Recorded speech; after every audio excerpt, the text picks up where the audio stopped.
Oke guys, cara terbaru menyembunyikan status online di Telegram. Langsung aja kalian buka Telegram di HP kalian. Setelah itu kalian pilih di bagian pengaturan atau setting yang ini guys. Nah, jika sudah, kalian pilih di bagian gambar kunci yang bertuliskan privasi dan keamanan.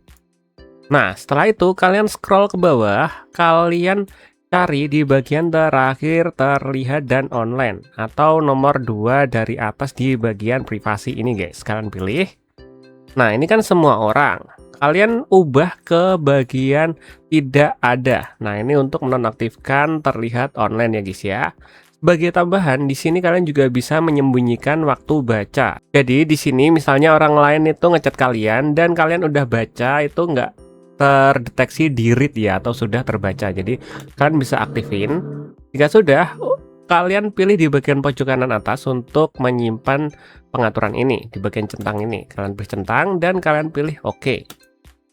Nah, udah deh, mudah bantu kan? Sampai segini aja videonya kok tutorial. Jika terbantu, jangan lupa klik tombol like dan subscribe-nya. Jika ada pertanyaan, kalian komentar di bagian bawah video ini. See you di next video. Bye-bye.